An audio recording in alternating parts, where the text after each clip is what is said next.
Pernah nggak sih kepikiran pengen bikin solusi digital buat masalah lu sendiri tapi bingung dari mana?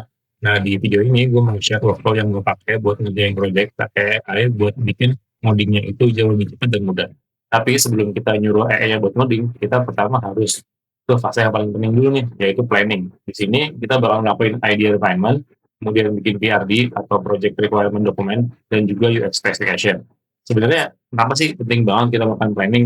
Karena di workflow ini, kita kan sebagai orang yang bakal nge-drive AI-nya, bukan sebaliknya. Jadi kalau kita nggak nyiapin dulu nih, mau kita apa, spesifikasinya gimana, batasnya apa, kalau nggak gitu nanti AI-nya kemungkinan bakal ngaco. Nah, di sini gue mau ngasih tahu kalian prompt yang udah gue siapin, yaitu prompt yang bakal gue pakai buat ngulik requirement dari aplikasi yang mau gue buat.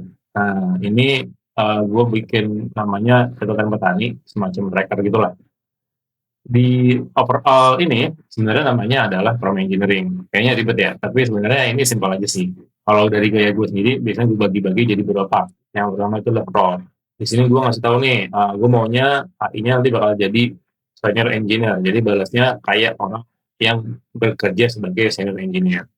Nah, terus yang kedua adalah task. Jadi dia disuruh ngapain. Nah, di sini gue minta dia bakal ngasih tambahan technical dan technical requirement dari aplikasi yang mau gue buat. Tahu juga nih, apa aja sebenarnya uh, deskripsi singkat dari aplikasi gue. Nah, habis itu yang ketiga, itu adalah hal yang lebih penting lagi. Nah, ini namanya konteks. Konteks itu isinya adalah deskripsi ataupun informasi yang penting yang perlu AI-nya tahu untuk bisa mengembangkan atau memberikan saran lebih detail dan lebih akurat. Di sini gue udah ngasih tahu dua hal yang utama, yaitu fitur sama guardrail atau kayak batasannya. Yang pertama di fitur nih gue udah ngasih tahu fitur-fitur kamu apa aja, ada plot management, activity log, dan segala macam. Terus di masing-masing fitur juga udah ada detailan lagi nih.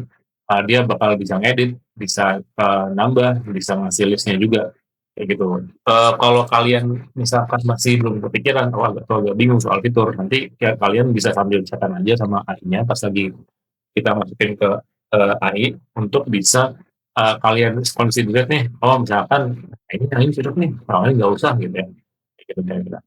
Nah, terus di scope guardrail, kalau gue biasanya naruh hal-hal yang menurut gue penting banget sih developmentnya kali ini gitu ya.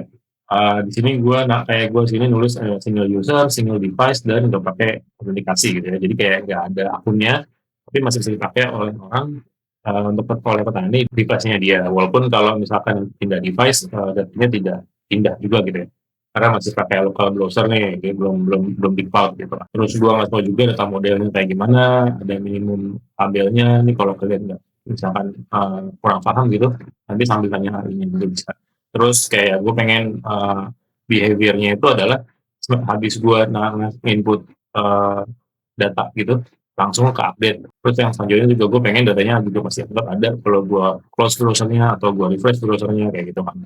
Terus ada contohnya juga nih kayak untuk memudahkan nanti pengguna, gue pengen ada contohnya duluan yaitu dalam bentuk ini sampai gitu ya.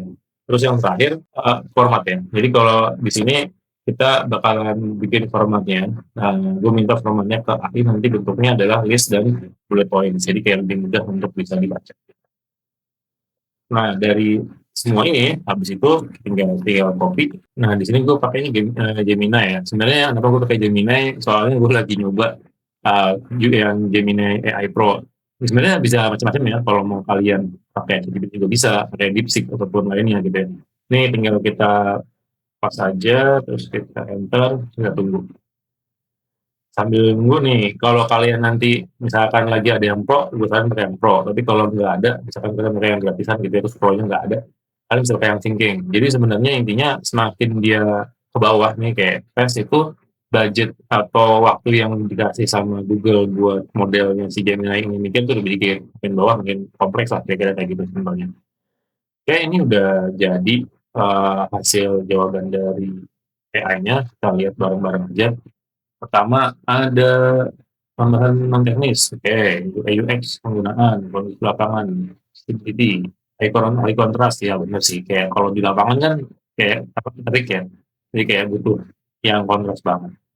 Terus ada input angka cepat, at target, oke. Oh, oke ini biar kalau buttonnya itu cukup gede gitu ya, nggak kecil banget. terus ada domainnya input biaya. Oh, oke oke boleh sih, dia lebih cepat gitu input biayanya. Terus service grading, panen di dalam stadion. Oh, oke. Sebenarnya penting banget sih sih. Tergantung use case ya. Kalau menurut gue sih ini nanti kayaknya nggak perlu ya. Nggak perlu sih, ini gue nggak kasih ini. Ya, terus habis itu ada planting cycle, terus tanam, ya pasti sih kalau nggak mungkin lah kalau kita bisa gitu ya, lebih gampang kalau kita ngitungnya pada planting cycle atau crop cycle gitu kan. Terus dia nyaranin kita pakai index DB. Ya pakai index DB sih dibanding local storage. Ya, nice. Terus dia juga ngasih tabelnya nih pakai UID V4 terus oke. Oh, ada fitur ekspor. Iya benar, kalau nggak CV JSON sih kayak biar kalau nanti kita mau pindah ke tempat lain atau kita mau backup gitu kan. Set management, Houston atau React. Ya, ini kita pakai ya. Oh, dia juga udah ngasih tabelnya. Oke, lalalala. Menggunakan ROM ini. Oke. Ini udah oke ya. Kita oke semua, terus dia bilang oke. Please,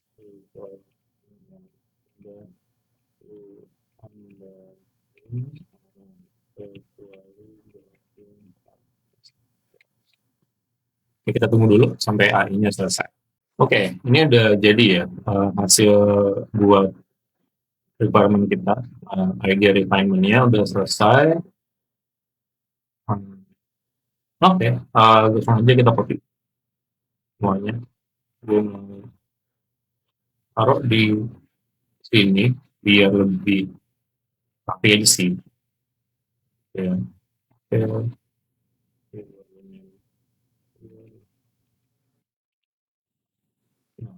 Oke, terus kan kita udah selesai nih idea refinement. Kita bakalan langsung pindah buat kita bikin PRD sama bikin UX certification. Nah, sekarang kita bakal mulai masuk pakai AI Control. Gue di sini pakai Codec Step dari ChatGPT. Kenapa? Sebenarnya karena gue lagi ada langganan ChatGPT Plus ya. Cuma kalian bisa nyoba juga pakai yang free ataupun yang full. Jadi harusnya bisa sih. Cuma waktu gue nggak tahu ya jujur limitasi dari pemakaiannya seberapa kalau yang free dan go. Gue pakai yang plus sekarang. Ini udah gue siapin juga folder barunya di catatan petani. Udah siap. Nah, untuk sekarang kita bakal pakai untuk bikin PRD dan juga UX. Gue bakal pakai skills namanya. Skills itu sebenarnya prompting juga sih sama aja. Cuma dia dibungkus gitulah, jadi gampang pakaiannya. Nah, untuk nyari skills kita bisa ada beberapa websitenya. Tapi gue pakai skills.versa punyanya Versal. Ini banyak listnya, tinggal dipakai aja. Tinggal di satu dipakai aja. Yang kita sering kali PRD. Nah, gue pakai yang ini udah nyoba GitHub Copilot yang punya GitHub Copilot yang tadi. Intinya tuh kalau lihat ya gitu aja kayak ada desain komunikasi production grade kayak dis kayak prompting gitu. Cuma memang lebih detail dan enak kayak gitu. Simpel nanti. Kayak dia juga udah ngasih layoutnya kayak apa ada summary dan lain-lain. Kita coba aja langsung kita copy terus kita install di sini. Gue bakal install. Jadi kita tunggu dulu sampai dia install.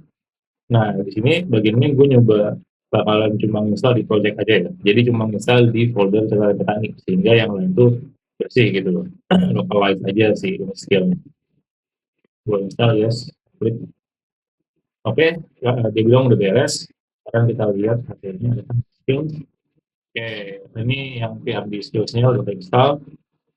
Juga gue udah install juga yang UI UX Pro Max. Ini yang nanti kita coba pakai. Itu yang gue juga nyari. Di Google gue cari ceritanya. AI Iya, paling utama ya. Sebenarnya ada web design guidelines juga sih dari Canva official nih. Cuma gue tadi coba pakai yang UI UX Pro Max kayak lu kena clickbait judulnya. Nah, dia bilang kayak bla bla bla bla, konten 50 style, bla bla bla, hal segala macam. Oke, sekarang kita coba aja langsung bikin new chat, terus kita coba langsung bikin yang di bentuk aplikasi. Ini pakai skill tadi dan saya hasilnya tadi buat ending. Dan itu maker file ya, kayak biar gampang aja sih lihatnya dan juga AI gampang makainya gitu untuk ingest dia. Nah, sekarang tinggal kita copy udah kita copy tadi. Nah, ini dia yang udah kita buat tadi, enter. Oke, sambil tunggu ya. Jadi kita buat tadi pakai GPT 5.4 di sini, terus reasoningnya gue pakai yang extra high, paling mentok gitu ya. Soalnya menurut gue uh, penting banget ini kita planning gitu, jadi nggak apalah gue bikin dia agak lama mikirnya gitu. Oke, jadi udah beres ya bikin PRD-nya si Codex App GPT 5.4. Ini udah ada hasilnya, eh, tapi rupanya harusnya kayaknya yang buka pakai yang lain. Jadi gue tadi udah nyoba, kita coba buka pakai VS Code aja. Ini hasil PRD-nya, udah ada problem statement, service kriteria udah ada, user personas udah ada, terus stories juga udah ada, berapa? 7, 7 user stories. Udah ada AC-nya juga, acceptance kriteria, Windows, kayak gitu kan. Oke, oke, ini kayaknya oke ya, udah sesuai yang kita mau juga, kayak udah oke lah. Nah, terus lanjut, sekarang kita bakal bikin UI-nya. Nah, ini skills UI UX Pro Max yang mau gue pakai buat nyoba bikin UX text-nya. Udah gue install duluan sih sebenarnya. Jadi kita langsung coba aja caranya kayak tadi. Nah, tapi untuk ini kita pakai chat window yang baru ya, karena biar konteksnya itu fresh gitu. Jadi tidak ada kemungkinan degradation dari performance chatbotnya atau si GPT 5.4-nya.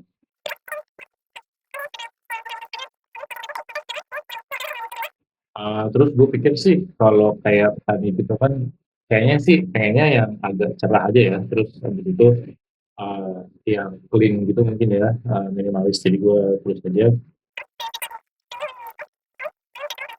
Oke, sekarang kita lihat hasilnya nanti gimana. Oke, jadi ini udah selesai ya. Dia bikin UX specification-nya. Dia bilang dari PRD dimungkinkan PRD menjadi UX text dengan segala macam ini minimalis, clean, multi-tone, navigasi, spesifikasi, dan lain-lain. Dia ngerjain selama 5 menit, guys.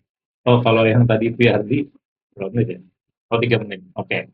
Jadi lebih lama dia bikin UX ya, udah bikin PRD. Kita lihat dulu hasilnya gimana, specs.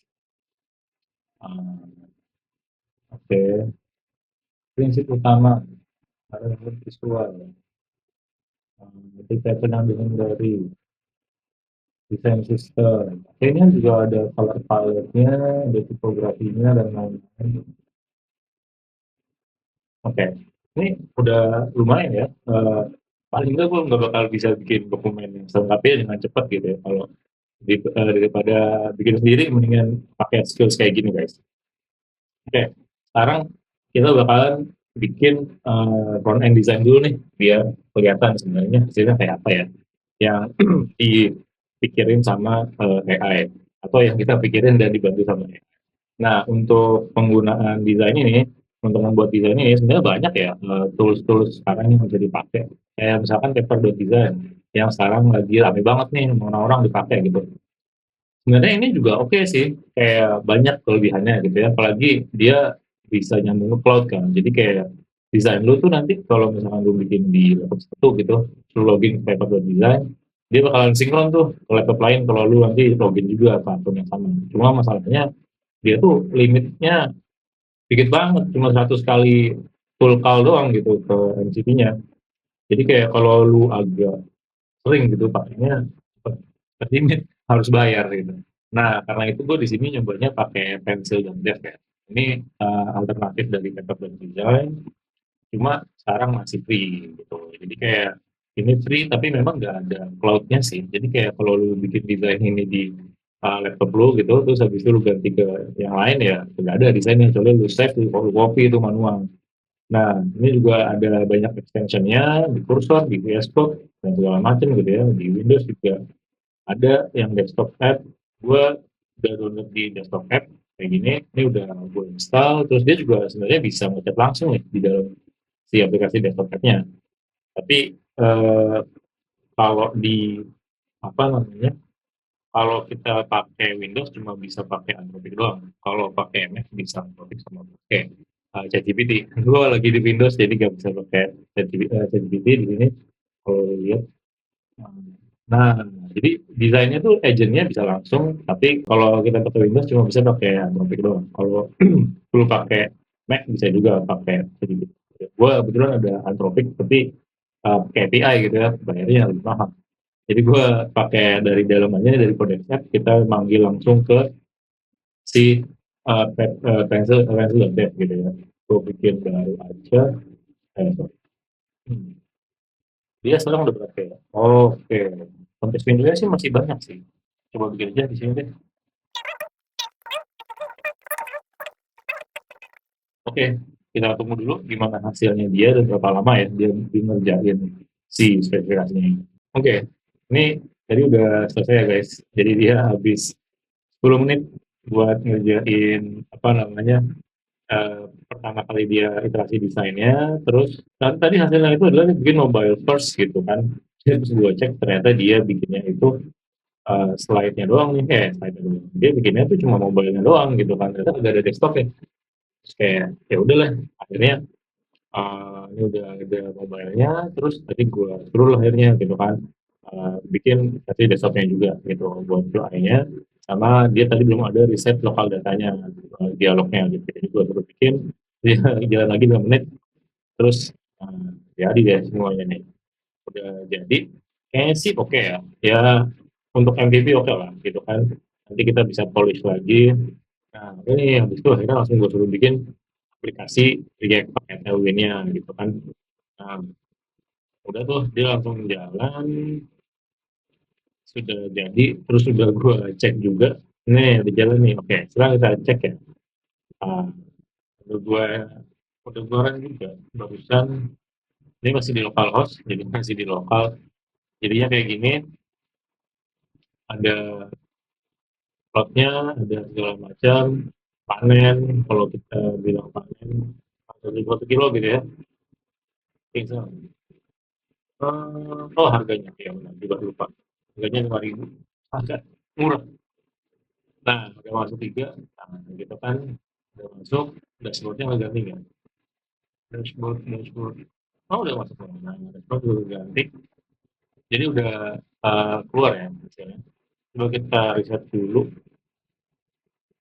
Oke. Nah, kita riset. Kalau kita tambah flow, um, ada misalkan berapa gitu.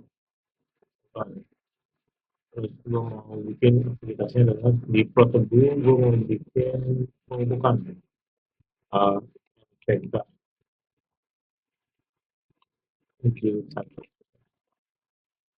buat tambahan aktivitas udah ada misalkan masukin biaya misalkan edit saya kan ya buat tugas kalau udah masuk dashboard ada nih nggak dashboard udah masuk nih costnya berapa harganya berapa. Jadi udah bisa dilihat kalau semua fiturnya sih udah fine ya. Terus ini yang tampilan desktopnya kan kita cari untuk tampilan, kita cek untuk tampilan mobile-nya udah oke juga, walaupun nanti di bawah sini untuk bagian navigasinya sama dia dipotong ya. Ini harus benerin sih. Tapi coba kita di sini kita deploy dulu ya. Kita deploy ke internet biar bisa diakses dari mana aja. Nah, oke untuk deployment ya, gue biasanya pakai Vercel ya. Kita kali ini mencoba pakai Vercel biar gratis. Tapi sebelumnya kalau gue biasanya naruh di GitHub dulu gitu. Di repo gue di GitHub kayak semacam tempat nyimpan aja sih dia storage gitu database buat nyimpan gitu lah kira-kira ya kalau kita gitu bayangin.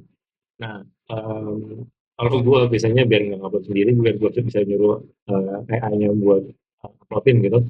Gue install dulu nih GitHub CLI gitu kan biar nanti AI-nya bisa yang ngoding sendiri gitu. Jadi lu tinggal download for Windows. Nah, nanti buat login lu bisa pakai ini ya, GH Out Login gitu buat login ke GitHub lu. Misalkan mau pakai GitHub gitu kan buat taruh dulu di sana si codingan kita biar rapih gitu ada di repo kita. Nah, udah login kita bisa langsung nyuruh AI-nya buat uploadin nge-push codingan kita ke GitHub. Jadi gue langsung aja.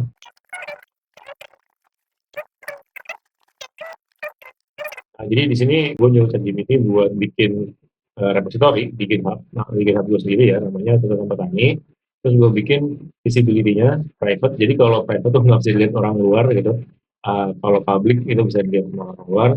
Nah, terus gue suruh dia nge-push itu kayak ngirim upload gitu code base kita ke si GitHub itu sendiri. Kita tunggu sampai beres. Oke, nih kita lihat dia udah jalan, AI-nya udah selesai. Dia pertama ngecek dulu nih apakah CLI GitHub CLI gue udah ada aplikasinya ke repo GitHub gue. Terus dia juga udah bikin ini mau udah siapin git ignore, jadi kayak file apa yang nggak perlu dimasukin, apa yang perlu dimasukin lah kira-kira kayak gitu. Dia udah ngecek ternyata ya gue udah login GitHub gue udah ada GitHub gue sendiri, udah aktif.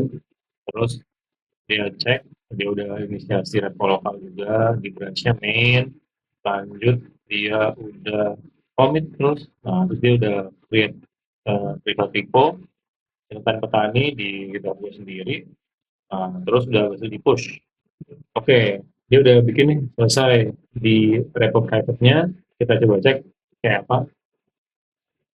Nah, udah upload semuanya 2 menit yang lalu ternyata udah upload. Terus dibuatnya pakai TypeScript ya kebanyakan. Tapi belum ada readme-nya. Sebenarnya bagusnya ada readme-nya ya, kayak biar ngejelasin gitu kan proyeknya apa. Itu gue tadi belum bikin juga, gue nggak minta juga. Harusnya biasanya minta sih, kayak tinggal lu bilang aja. Saya bikinin readme-nya biar repo lu lebih rapi gitu. Nah, anyway, tapi udah jadi nih sekarang. Oke. Nah, ini Texel yang biasanya dipakai orang-orang gitu ya buat salah satu alternatif buat bisa kita nge-hosting aplikasi kita atau website kita dengan gratis gitu kalau masih kecil trafficnya dan belum belum production scale banget lah gitu ya. Nah, ini kayak gini teman-temannya lu bisa langsung login. Kalau gue udah login, tinggal kita bikin new project gitu ya. Ini tinggal gue import aja dari punya gue import catatan petani, langsung aja catatan petani projectnya yang belum berubah. Oke, tinggal deploy. Karena kita tadi pakai Next.js buat aplikasi React kita, jadi dia langsung di tag nih aplikasinya apa, Next.js. Langsung ditungguin aja deploy-nya berhasil apa enggak. Kalau ada error nanti dia bakal tahu kenapa dan tinggal kita fix. Oh, oke. Udah berhasil dashboard kita. Sebenarnya hampir pasti mulus ya, karena kan kebetulan kita bikinnya main TV doang, agak ada banyak dependencies juga. Kita langsung coba ke dashboardnya. Dia juga udah ngasih deployment-nya nih, domainnya udah ada, namanya catatan petani.carousel.app. Bisa dicek di sini. Oke, udah ada, udah bisa ditambah. Coba kita cek kopi luas lahannya 9.000 hektar. Oke, oke, udah bisa. Jadi itu kita udah selesai satu kali cycle gitu ya, bikin development, bikin aplikasi. Next time kita bakal nambahin fitur-fitur lain, nambahin juga database dan segala macam. So stay tune, subscribe, dan tungguin video gue yang lain.